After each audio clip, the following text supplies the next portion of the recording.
ദൈവത്തിന് എല്ലാ മഹത്വവും അർപ്പിക്കുന്നു. പ്രാർത്ഥനയോടെ ദൈവത്തിൻ്റെ വചനം ഈ പ്രഭാതത്തിൽ നമുക്ക് ശ്രദ്ധിക്കാം. ദൈവം നമ്മെ അനുഗ്രഹിക്കട്ടെ. ദൈവഭക്തിയിൽ ജീവിച്ച പിതാക്കന്മാരെക്കുറിച്ചും ദൈവത്തെ മറന്ന് ജീവിച്ച അവരുടെ മക്കളെക്കുറിച്ചും ദൈവത്തിൻ്റെ വചനത്തിൽ നമുക്ക് കാണുവാൻ സാധിക്കുന്നുണ്ട്.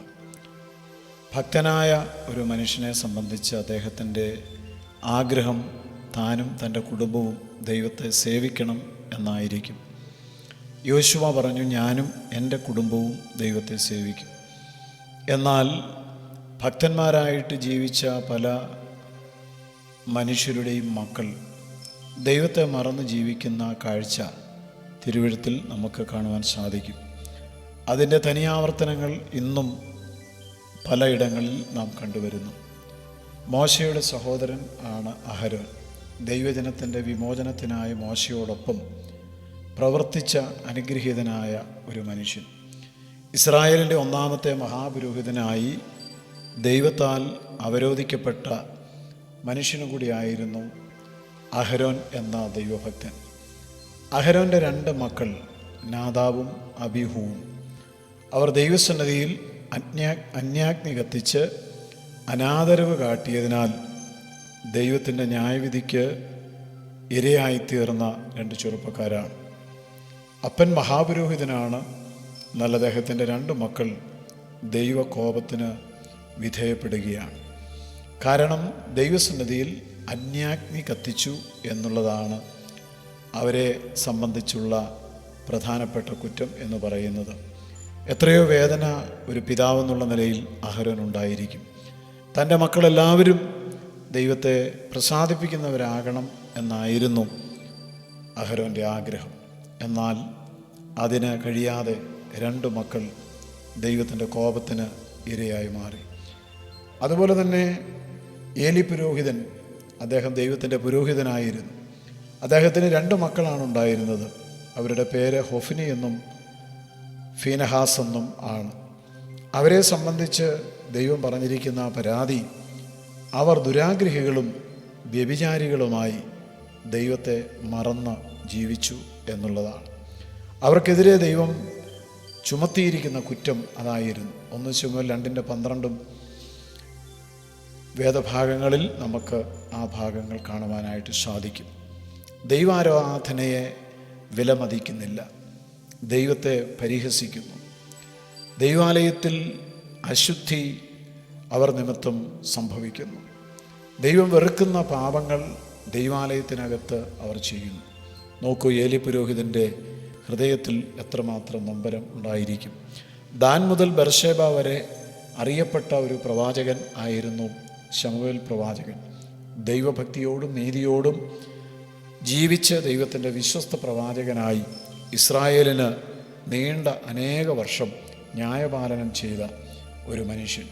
ഇസ്രായേലിലെ 2 രാജാക്കന്മാരെ അഭിഷേകം ചെയ്യുവാൻ വേണ്ടി ദൈവം കരങ്ങളിൽ എടുത്തുപയോഗിച്ച അനുഗ്രഹീതനായ ഒരു പ്രവാചകൻ. ദാവീദിനെയും ശൗലിനെയും അഭിഷേകം ചെയ്യുവാൻ ദൈവം ഉപയോഗിച്ചത് ശമൂവേൽ പ്രവാചകനെയാണ്. എന്നാൽ അദ്ദേഹത്തിൻ്റെ 2 മക്കൾ യോവേലും അബിയാവും. അവരെക്കുറിച്ച് പറഞ്ഞിരിക്കുന്നത്, അവർ കൈക്കൂലി വാങ്ങുന്നവരും അനീതി പ്രവർത്തിക്കുന്നവരും ആകുന്നു എന്നുള്ളതാണ്. 1 ശമൂവേൽ 8 മുതൽ ഉള്ള വേദഭാഗങ്ങളിൽ ആ കാര്യങ്ങൾ രേഖപ്പെടുത്തിയിരിക്കുന്നു. ദാൻ മുതൽ ബർശേബ വരെ അറിയപ്പെട്ട പ്രവാചകനായ 2 രാജാക്കന്മാരെ അഭിഷേകം ചെയ്ത ശമൂവേൽ പ്രവാചകൻ്റെ 2 മക്കൾ കൈക്കൂലി വാങ്ങുന്നവരായി അനീതി പ്രവർത്തിക്കുന്നവരായിട്ട് മാറി.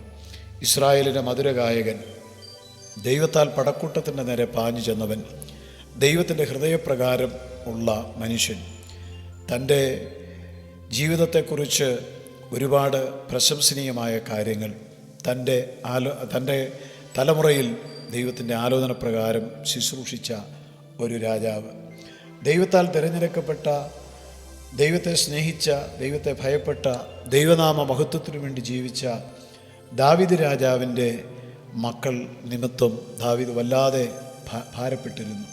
ദാവീദിൻ്റെ ഒരു മകനാണ് അമ്നോൻ. തൻ്റെ സഹോദരിയായ താമാറിനെ അമ്നോൻ അകാരണമായി ഉപദ്രവിക്കുകയും അവളോട് അനിഷ്ടമായി പെരുമാറുകയും ചെയ്തത് 2 ശമൂവേൽ നമ്മൾ വായിക്കുമ്പോൾ മനസ്സിലാക്കും. അമ്നോൻ്റെ സഹോദരനാണ് അബ്ശാലോം. സഹോദരനായ അമ്നോനെ കൊലപ്പെടുത്തി ഒരു കൊലപാതകനായിട്ട് അബ്ശാലോം മാറി.